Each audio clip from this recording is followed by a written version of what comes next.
Jubilee Hills bypoll ప్రచారం hot గా సాగుతోంది. ఇక్కడి రిజల్ట్ భవిష్యత్ రాజకీయ పరిణామాలకు సంకేతమని ప్రధాన పార్టీలు భావిస్తున్నాయి. అందుకే గెలుపు కోసం సర్వశక్తులు ఒడ్డుతున్నాయి. ఇప్పటికే పార్టీ నేతలు క్యాడర్తో పాటు స్టార్ క్యాంపెయినర్లు సెగ్మెంట్లో తిరుగుతున్నారు. మరోవైపు బస్తీలు, కాలనీ సంఘాలతో పాటు కుల సంఘాలతోనూ సమావేశాలు నిర్వహిస్తున్నారు. జూబ్లీహిల్స్ లో బీసీ, మైనార్టీల ఓట్లు ఎక్కువగా ఉండడంతో డివిజన్ల వారీగా ఆయా వర్గాల వారిపై ఫోకస్ చేస్తున్నాయి ప్రధాన పార్టీలు.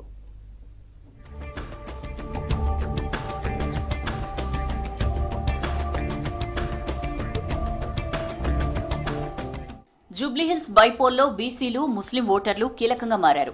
సెగ్మెంట్లో మొత్తం ఓటర్ల సంఖ్యలో వీరే అధికంగా ఉండడంతో వీరు ఎవరి వైపు మొగ్గు చూపిస్తారన్నది ఇంట్రెస్టింగ్ గా మారింది. దీంతో అన్ని రాజకీయ పార్టీలు ఈ రెండు వర్గాలతో వరుసగా సమావేశాలు నిర్వహిస్తున్నాయి. జూబ్లీహిల్స్ లో మొత్తం ఓటర్ల సంఖ్య 4,01,000. ఇందులో 2 లక్షల వరకు బీసీ ఓటర్లే ఉన్నారు. రెహమత్ నగర్, బోరబండ, ఎర్రగడ్డ, యూసుఫ్గూడ, షేక్పేట్ డివిజన్స్ లో అధిక శాతం పేద, మధ్యతరగతి, దిగువ మధ్యతరగతి వారే ఎక్కువ. ఇందులో ఎక్కువ మంది బీసీ ఓటర్లే. ఆ తర్వాత ముస్లిం ఓటర్ల సంఖ్య 1,10,000 వరకు ఉంది. బోరబండ, షేక్పేట్, ఎర్రగడ్డ డివిజన్స్ లో ముస్లిం ఓటర్లు ఎక్కువగా ఉన్నారు. బీసీల తర్వాత ముస్లింలే కీలక ఓటు బ్యాంకుగా ఉన్నారు.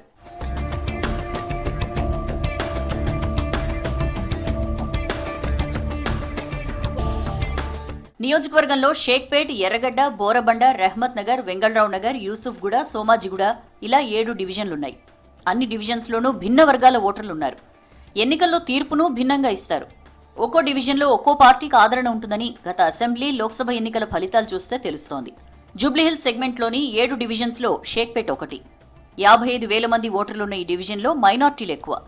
కాలనీలు, బస్తీల కలయికతో పాటు గేటెడ్ కమ్యూనిటీలు ఉన్నాయి. దిగువ మధ్యతరగతి వర్గాలు ఇక్కడుంటారు. 2018లో జరిగిన ఎన్నికల్లో బీఆర్ఎస్ వైపు మొగ్గు చూపిన ఓటర్లు 2020 గ్రేటర్ ఎన్నికల్లో ఎంఐఎం వైపు నిలిచారు.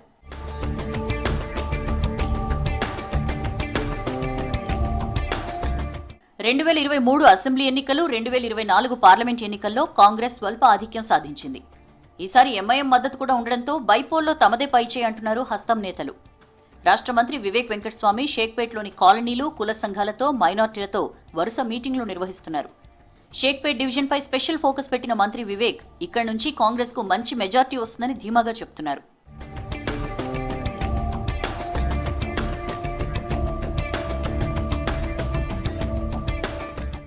నియోజకవర్గంలో అత్యంత కీలకమైన డివిజన్ బోరబండ.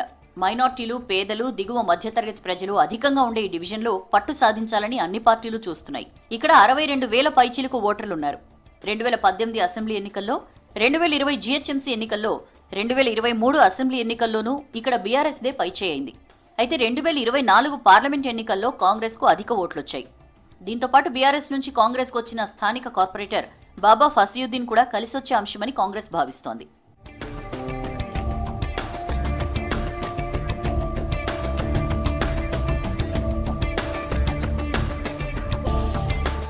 జూబ్లీహిల్స్ సెగ్మెంట్లో అతిపెద్ద డివిజన్గా రెహమత్ నగర్కి ప్రత్యేక స్థానం ఉంది.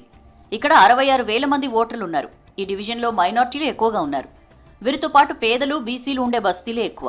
దివంగత నేత జనార్దన్ రెడ్డి తన తల్లిదండ్రుల పేరిట స్థాపించిన ఎస్పీఆర్ హిల్స్లో 23,000 మంది ఓటర్లుంటారు. కార్మిక నగర్లో 21,000 మంది ఉంటారు. జవహర్ నగర్, ఓం నగర్, నేతాజీ సుభాష్ చంద్రబోస్ నగర్ వంటి బస్తీల ఓటర్లు కూడా కీలకం కానున్నారు. 2018 అసెంబ్లీ ఎన్నికల్లో కాంగ్రెస్ వైపు మొగ్గు చూపించిన ఓటర్లు 2020 గ్రేటర్, 2023 అసెంబ్లీలో బీఆర్ఎస్ వైపు నిలిచారు. 2024 పార్లమెంట్ ఎన్నికల్లో కాంగ్రెస్ కి భారీ మెజార్టీ కట్టబెట్టారు. స్థానిక కార్పొరేటర్ సిఎన్ రెడ్డికి మంచి ఫాలోయింగ్ ఉందని, అది కూడా కాంగ్రెస్ కు ప్లస్ అవుతుందని భావిస్తున్నారు ముఖ్య నేతలు.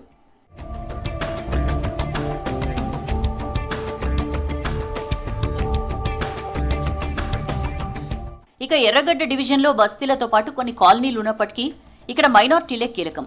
అయితే జనప్రియ, కల్పతరు, బ్రిగేవియర్ వంటి అపార్ట్మెంట్స్ కూడా ఈ డివిజన్ పరిధిలోనే ఉన్నాయి. ఈ అపార్ట్మెంట్స్లో 12,000కు పైగా ఓటర్లున్నారు. సైలెంట్ ఓటర్లంతా ఇక్కడే ఉంటుండడంతో డివిజన్ ఏ పార్టీ వైపు మొగ్గు చూపుతుందన్నది చెప్పడం కష్టమే.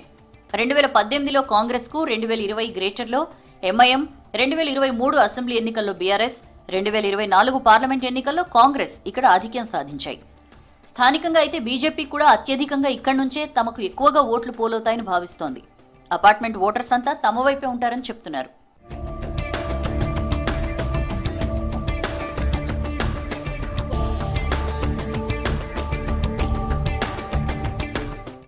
విద్యావంతులు ఎక్కువగా నివసించే ప్రాంతం వెంగళరావు నగర్.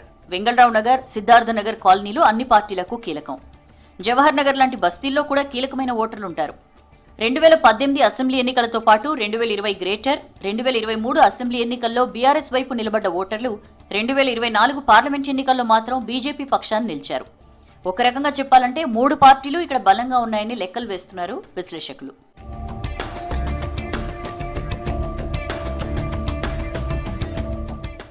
ఇక యూసుఫ్గూడ డివిజన్ సినీ పరిశ్రమలో బాగా పాపులర్. సినీ కార్మికులు ఎక్కువగా నివసించే కృష్ణానగర్ ఈ డివిజన్లోనే ఉంది. మధురానగర్తో పాటు కృష్ణానగర్, వెంకటగిరి, యాదగిరి నగర్ బస్తీల సమాహారంగా యూసుఫ్గూడ విస్తరించింది. 13,000 మంది ఓటర్లున్న ఈ డివిజన్లో మున్నూరు కాపులు, యాదవులు, గౌడ ఓటర్లు ఎక్కువగా ఉంటారు. ఇక్కడి ఓటర్లు 2018 అసెంబ్లీ, 2020 గ్రేటర్, 2023 అసెంబ్లీ ఎన్నికల్లో బీఆర్ఎస్ వైపు నిలిచారు.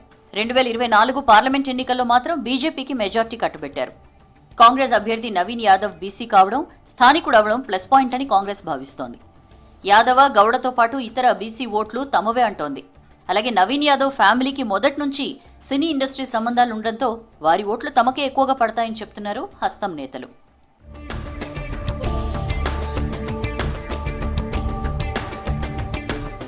సోమాజిగూడ డివిజన్లోని శ్రీనగర్ కాలనీ, నవోదయ కాలనీ, శాలివాహన నగర్, ఎల్లారెడ్డిగూడ, అంబేద్కర్ నగర్, వడ్డెర బస్తీ జూబ్లీహిల్స్ నియోజకవర్గంలోకి వస్తాయి.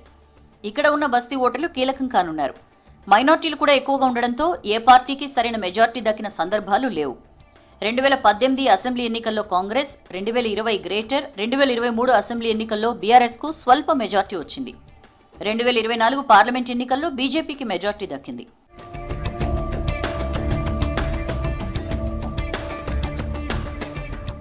బీసీలతో పాటు మైనార్టీ ఓట్లు కీలకం కావడంతో డివిజన్ల వారీగా ఆయా వర్గాల వారితో స్పెషల్ మీటింగ్స్ పెడుతూ వారి మద్దతు కూడగట్టుకునే ప్రయత్నం చేస్తున్నాయి ప్రధాన పార్టీలు.